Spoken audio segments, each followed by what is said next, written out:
Bonjour à chacun, bonjour à tous. 3 milliards du gouvernement Talon au profit des retraités ACE, agents contractuels de l'État, 17 milliards de la BOAD, la Banque ouest-africaine du développement, au profit du Bénin, les efforts du gouvernement pour une rentrée scolaire apaisée, l'installation de la toute nouvelle mandature du Conseil national du patronat de l'audiovisuel CNPA, l'élection du bureau du COSLEPI, la rentrée gouvernementale après des vacances bien méritées pour les ministres, avec ce qui reste des relations talent au Meki, ce sont là les titres dominants de l'actualité nationale vus par les journaux. La rentrée pour l'année scolaire 2019-2020 est fixée pour le 16 septembre 2019, c'est-à-dire demain. Et parents, élèves et acteurs du système éducatif béninois sont en alerte depuis quelques semaines, voire des mois, pour une rentrée effective pour chaque élève. Et selon le matinal, le gouvernement fait des efforts pour cela. Et au journal de rapporter le contenu des mesures prises dans le cadre de ces préparatifs par le gouvernement dans les colonnes de son journal pour apaiser les craintes de ceux qui doutaient encore. À cet effet, Soleil Bénin Info précisera que les écoliers admis au certificat d'études primaires ont été classés dans les collèges appropriés. Les journées pédagogiques ont été, elles aussi, organisées avec succès. Les emplois du temps et programmes scolaires ont été réaménagés en conséquence, de même que les formats des épreuves dans toutes les disciplines. Les bourses et autres allocations sont déjà prêtes et positionnées dans les banques pour tous les secteurs, rapporte le journal, en relayant les propos du ministre de l'Enseignement secondaire, Kakpo Maouillon, lors d'un point de presse organisé le 11 septembre 2019 par le gouvernement pour dire que tout est prêt pour la rentrée 2019-2020. Si la rentrée scolaire est prête pour demain, la rentrée gouvernementale, elle, est déjà effective depuis mercredi dernier. Et à l'affût, la nation décèle la priorité des priorités du gouvernement qui devrait sortir du Conseil des ministres de mercredi. Mais pour le radar, c'est plutôt un baptême de feu pour les 6 nouveaux arrivants, eux qui ont découvert tout dépaysé la salle UP du Conseil des ministres, même si pour certains parmi eux, à savoir Jean-Michel Abimbola de la culture et du tourisme, Hervé Rekoumen des travaux publics et des transports, c'est un comeback et ils ont découvert l'ambiance qui est donc d'une autre teneur. La sauce rupture ayant une saveur toute particulière selon certaines indiscrétions. Et parlant de saveur particulière, c'est le comité d'orientation, de supervision de la sempiternelle liste électorale permanente informatisée que s'apprête à nous donner la toute nouvelle équipe qui va le diriger. Si l'on en croit la nomenclature du bureau qui vient d'être élu, le président n'aura pas de souci à se faire, selon le journal La Boussole, qui rapporte le lundi 9 septembre dernier, les membres du conseil d'orientation et de supervision de la LEPI ont procédé à l'élection du bureau. À l'issue du vote, le député Jérémy Adomaou a été porté à la tête de ce bureau. Ainsi, il a la confiance de ses pairs pour accomplir sa mission. La vice-présidence échoua à Chantal Haï, tandis que le rapporteur a nom Nouémou Domitien. Pour le challenge, c'est la compétence et le charisme du député qui ont prévalu. Mais de quelle qualité pourrait se targuer l'actualisation prochaine de la liste électorale permanente informatisée, celle-là même à laquelle les Béninois tiennent comme à la prunelle de leurs yeux? Question en suspens. Ce qui n'est pas en suspens, mais qui est tombé dans l'escarcelle financière béninoise, c'est bel et bien la rondelette somme de 17 milliards de francs CFA que la BOAD, la Banque ouest-africaine de développement, vient d'accorder au gouvernement béninois. Et ceci dans le cadre du financement partiel du projet d'aménagement et de bitumage des routes Djougou, Peunko, Kérou, Banikouara, rapporte le journal Nord-Sud quotidien. Il s'agit en effet d'un accord de prêt dont le document vient d'être transmis à l'Assemblée nationale pour autorisation de ratification. Et pour Soleil Bénin Info, il ne fait plus l'ombre d'aucun doute qu'avec cet appui, c'est la fin du calvaire des populations de cette partie du Bénin qui s'annonce. Au chapitre politique, l'Écho quotidien révèle des indices qui attestent de la désapprobation et du désamour entre gouvernants et gouvernés, en tirant conséquence de la réaction enflammée des Béninois de la toile. Face à la compassion du président Patrice Talon à l'endroit de l'armée béninoise à la suite de la perte de 3 soldats dans un accident de circulation à Savet. Beaucoup d'internautes, note le journal, ont été surpris que leur président soit capable de compassion. N'est-ce pas là un paradoxe, se demande le journal, avant de conclure que ce sont là des indices qui attestent de la désapprobation et du désamour qui règne entre gouvernants et gouvernés. Mais loin de ce désamour, le journal Libération voit Talon à fond dans le social, un journal qui rapporte une autre prouesse du gouvernement de la rupture. Libération qui voit en effet Patrice Talon tout magnanime vis-à-vis de 3100 agents contractuels de l'État qui sont déjà allés à la retraite et dont il entend reverser les cotisations. L'incidence financière de cet acte s'élève, selon le journal, à plus de 2 milliards 725 millions 146 300 francs CFA. Une décision prise lors du dernier Conseil des ministres et qui fait dire à Le Matin que c'est là un acte de solidarité envers des catégories vulnérables. Allons à présent dans le rang des professionnels des médias avec Soleil Levant qui annonce l'installation des membres du Conseil national du patronat, nouvelle mandature pour 3 ans. Avec à sa tête, le tout sera Évariste Rodonou, le nouveau bureau du Conseil national du patronat de la presse de l'audiovisuel a été installé jeudi à la Maison des médias Thomas Meillanson, au cours d'une cérémonie qui a connu la présence des hommes des médias, mais aussi des politiques avertis, révèle le journal.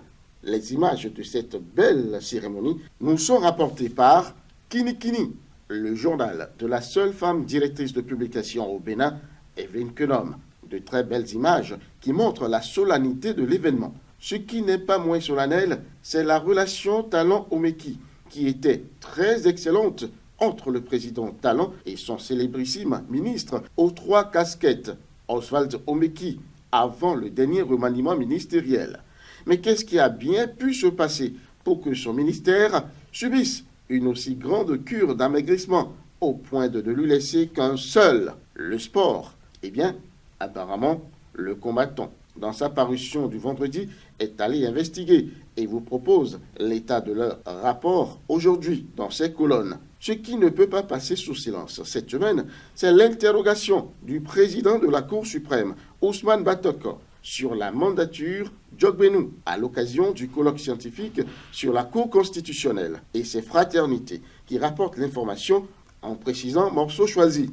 Il a dit tout haut ce que certains pensent tout bas. Ousmane Batoko, président de la Cour suprême, n'a pas caressé son alter ego de la Cour constitutionnelle dans le sens du poil, nous dit le journal. Il a tenu à se faire entendre. Intervenant en effet en qualité de président de l'Association africaine des hautes juridictions francophones, Ousmane Batoko a jeté un pavé dans la mare de maître Joseph Djogbenou. Il ne s'est pas gêné pour le souligner, précise le journal. Je me suis interrogé sur les motifs avouables et non avouables qui pouvaient sous-tendre l'organisation du présent colloque à peine 15 mois du début de la nouvelle mandature. Et il poursuit, serait-ce pour se donner bonne conscience à propos des actes posés ou décisions prises dont on souhaiterait obtenir validation ou l'onction des pairs? Ou serait-ce pour se conforter dans la légitimation publique ou tout au moins collective d'une nouvelle approche du dynamisme décisionnel? Grosse interrogation, n'est-ce pas? Finissons cette première partie de la revue par une révélation de taille du journal Le Béninois Libéré. Présidentiel 2021, ça y est. Talon part, son successeur est connu. Et au journal de préciser, c'est à un enfant d'à peine la quarantaine que Patrice Talon s'apprêterait à céder le fauteuil présidentiel, un apolitique, éloigné du cercle fermé du pouvoir, mais un protégé de l'actuel président de la République. Que de signalements finalement, sans un nom précis. Comme on le constate bien, c'est une énigme que seul le journal pourra aider les lecteurs à élucider les prochains jours. Suivons à présent les propos chocs de la semaine.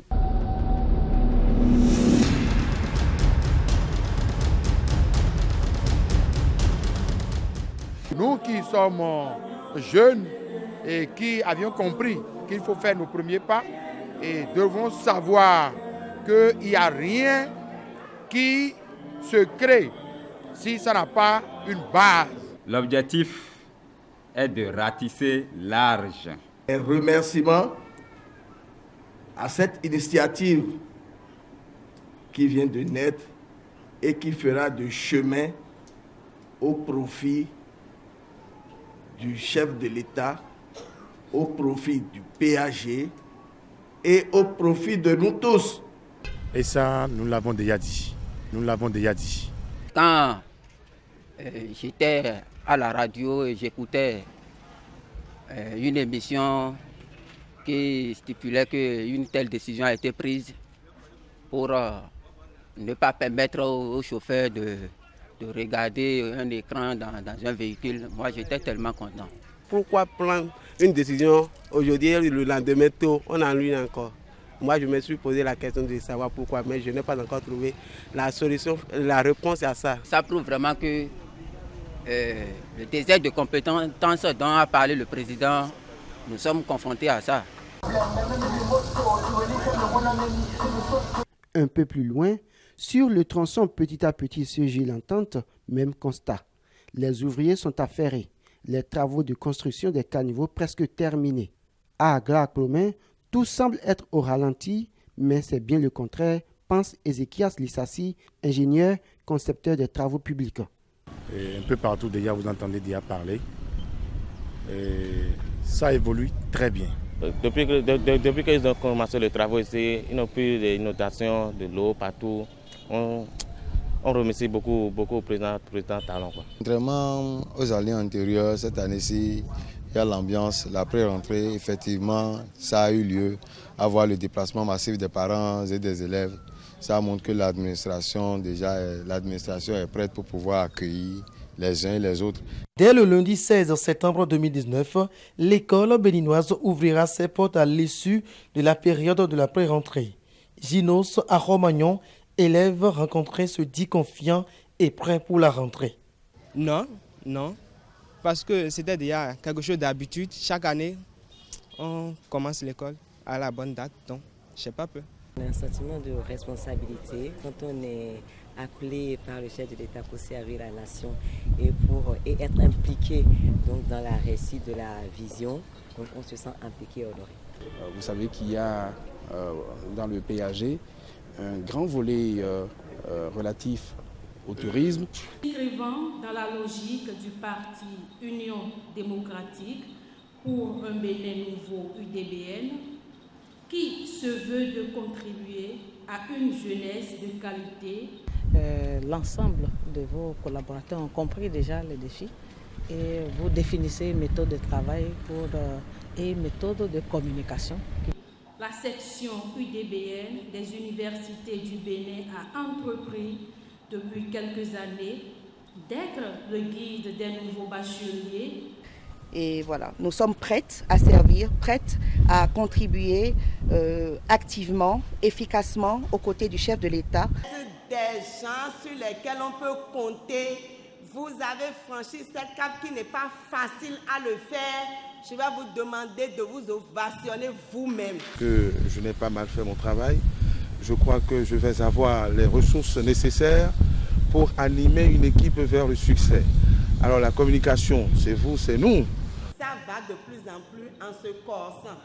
Donc vous n'avez pas le temps de vous amuser. Vous êtes d'accord avec moi? Donc nous, on va dire à la présidente qu'on vous a vu très nombreux. Les priorités, c'est les mesures à mettre en œuvre pour avoir une presse de qualité. Parce que nous avons beaucoup de titres qui malheureusement ne correspondent pas à grand-chose. Ce n'est pas la quantité que nous voulons privilégier, mais c'est la qualité. Et cela passe évidemment par l'amélioration des conditions de travail et de vie des animateurs de la presse, que vous êtes, des journalistes, mais pas une sélection rigoureuse de ceux qui vont être considérés comme journalistes. Je crois qu'il y a des critères.